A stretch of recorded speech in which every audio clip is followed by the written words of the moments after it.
felt like I was giving natural birth.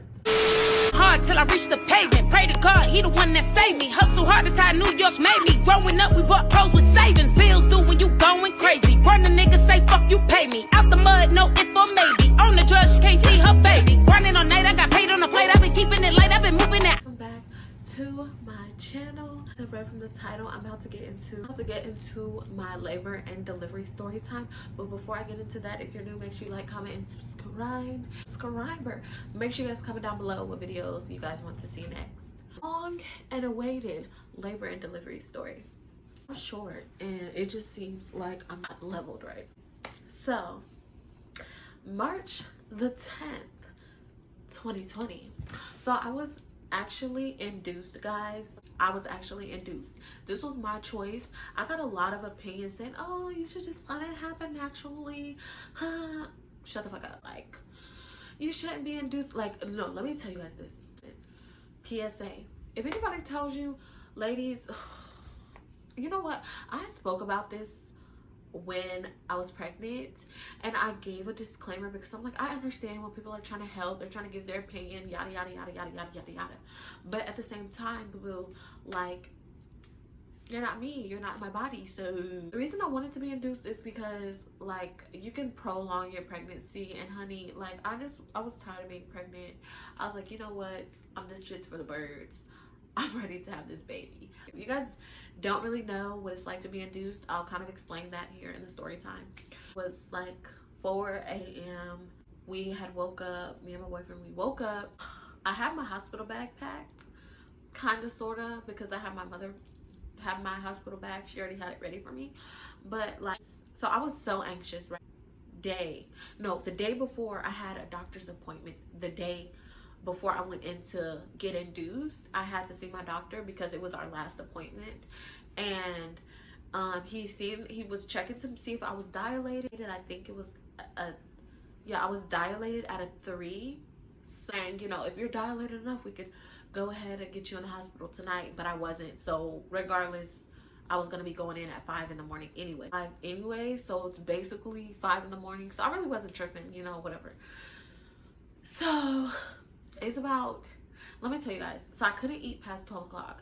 So I was so freaking hungry that night. Like, literally, I was so hungry.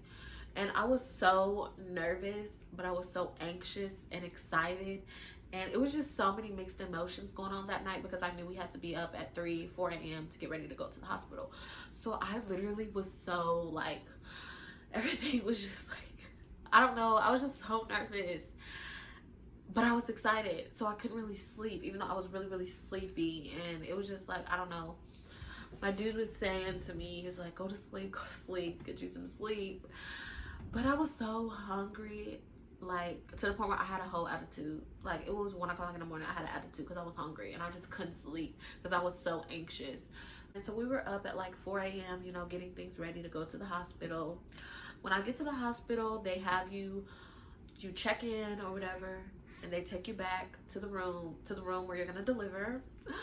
So my initial thoughts of, like, you know, when I got there, like, it didn't really seem real.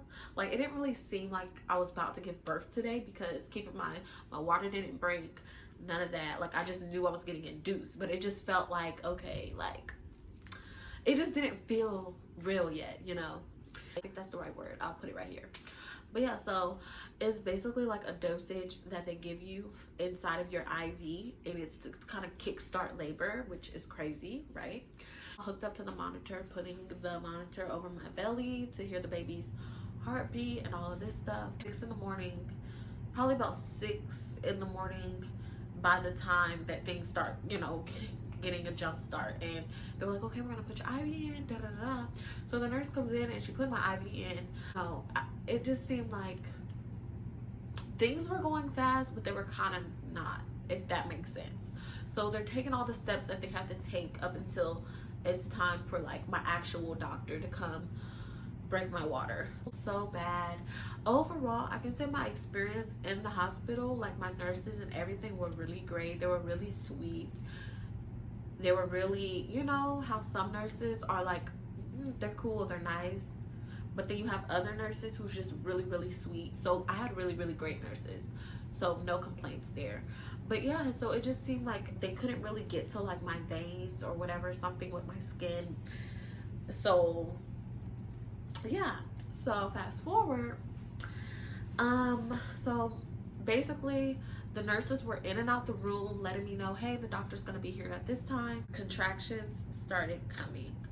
My mother was finally, she had got to the hospital. I think she got there at like 7, because keep in mind, like, me and my dude, we like got there and first, you know what I'm saying, because I was with him, and me and him got there just to kind of get things going, and then of course I wanted my mother there as soon as possible. So then she gets there and everything is, you know, starting to take place, and my contractions started, but they weren't bad. Okay, now if you guys are watching this video and you haven't had kids, I'm gonna give you guys my opinion on contractions. When a woman says contractions feel so bad, it does. Like, it feels like it's a truck on the inside of your belly, and it's running over your fucking, like, running over your whole stomach, and it's like stuck, mixed with like cramps. So the contractions weren't bad, but they were starting to get, you know, they were starting to get there, right? So it got to a point where the contractions were getting stronger and stronger and stronger.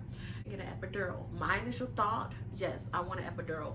People ask me, were you gonna have natural? Were you gonna get an epidural? Like, what were you gonna do? I said I want a fucking epidural, period. Like, so they were like, you know, do you want to go ahead and get the kickstart the epidural or whatever? So I'm like, yeah. I kind of wanted to wait, because I heard that if you get the epidural early, like while you're only like 4 or 5 centimeters, because keep in mind you have to be dilated to 10 centimeters to 10, and if you're only at like a 5, I felt like I didn't want like the epidural to like wear off.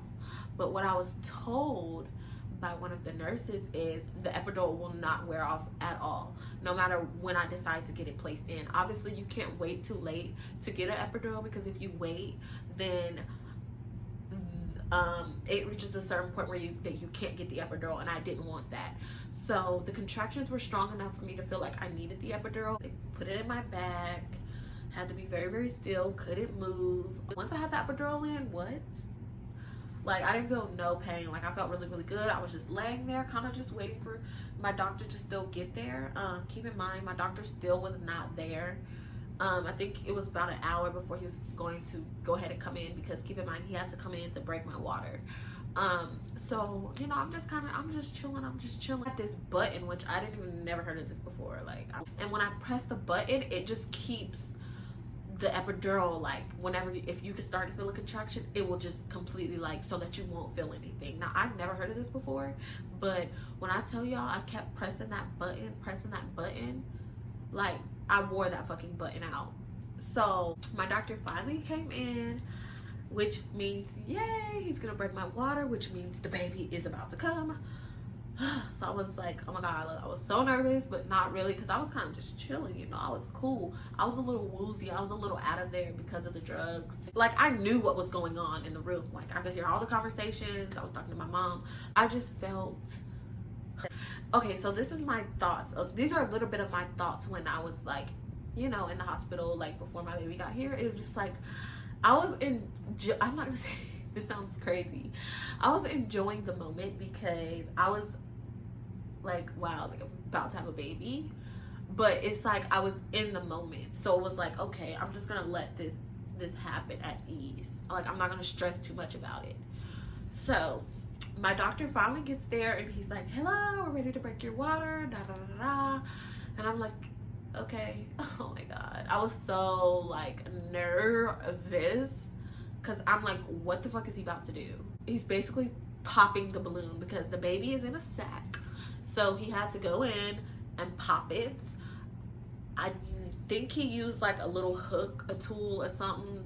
I don't know, but I kind of know, because I felt it. I was numb from my stomach all the way down. Everything was numb, so I couldn't feel anything, but I could feel like pressure, or like little bitty light I could feel light things. So he broke my water. The water broke, and before or after he broke my water, but they had to put like a catheter in me, which basically means, you know, when you're pregnant, you gotta pee all the time. So in order for me not to have to keep going to the bathroom, they put a catheter, and plus I'm got an epidural, so I can't move. They had to put a catheter in, so I would just pee in this like little tube box thingy, you know, so I don't have to move. So yeah, so he broke my water, everything was good. Woo woo woo woo. So they're just, you know, gonna keep checking in frequently just till I get closer and closer to 10. It was a point where like I could feel my baby like coming. Like it felt like I had to shit so bad. Like, oh, like I wasn't pushing, I wasn't doing anything. I literally was just laying there, like literally laying there, and they hadn't checked if I was dilated because there was no nurses in the room. It felt so strong, and it hurt so bad. And the nurse comes in, and I'm like, I can feel her head. Like it's not normal. It's not normal. Like I'm explaining to them, I can feel the pressure. Like it was so much pressure. I was scared. Like nah shit. Like it was so much pressure that like I didn't want to push. Like I literally was like, bitch, no. I wanted to push so I can get her out. I wanted to do it so that it could be done. But it, like, the pressure was so much to the point where, like, I was scared, if that makes sense. So I was scared to do it because it was like, what the hell? It felt like her head was, like, sticking out. It might be time, but it wasn't time. I think I was probably, like, 8 centimeters dilated. Literally probably at an 8. And they were like, oh no, you're at like an 8. And I'm like telling them like, nah, y'all gotta recheck because sis, I can feel her head. Like, and they're telling me like, no, there's no head sticking out. Like that's how it felt. Finally, they came back in the room because I kept complaining about it. Like, because I felt like, okay, if I have an epidural, like why do I feel this pressure? Like you're literally not supposed to feel anything.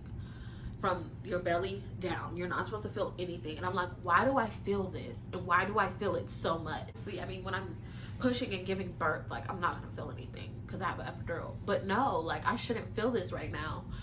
So I'm telling the nurse like it hurts. So she's like, telling me to press the button, da da da. So we're upping my dose of, drugs. But when I tell you guys like I said earlier, I kept pressing the button. I'm telling me like, no, like there's no limit to how many times you can press the button. So I could feel my baby's, well, it felt like I could feel my baby's head, like literally. I was like, okay, come the fuck on. So they checked me and I was at a 10 and they're like, yay, it's time to start pushing. Like, ugh, finally the moment has come, baby K, it's time for you to come. It was the little thing, they got the bed ready, her bed ready for when she's born. Oh my god, like this shit's getting real. Like they're kind of getting everybody in position to like where they're supposed to be. I had my mom over here, moving over here. Before the doctor even came in the room, they were already telling me to push. So they're just, telling me to start pushing or whatever. Like I guess that's just, getting the labor going. So I'm pushing, nothing's coming. Now this is when I really felt like I gave natural birth, because I couldn't feel the epidural anymore. Yeah, my legs were still numb, like I couldn't lift my body, nothing, but like I could feel everything. Now I want to say when the doctor came in, like midway push, like as I'm like pushing, I was literally in shock because I could feel everything. Like I could feel everything as I was not supposed to. Like I literally was only supposed to be pushing and whoosh, comes out the baby. Like I literally felt like I was giving natural birth. Like my epidural was gone, like no epidural, and like it is what it is. Like I just gotta get her out. Like they can't do anything. Like she's in the midst of coming out. So I'm pushing and I'm pushing and I'm pushing and I'm pushing, and she comes out. I was so ecstatic. The most beautiful moment of my life. I was shocked. I was in tears. My initial emotions, I want to say, was shocked, was amazed, was very emotional. But yes, guys, so that was the day I gave birth to my baby girl. Guys, enjoyed this video. Subscribe if you're new, boo, make it do what it do. So I want to say thank you guys so much for the support. I love you guys so much, and I will see you. Don't put me on, damn, fuck it, I do it myself. Everyone's scared to go talk.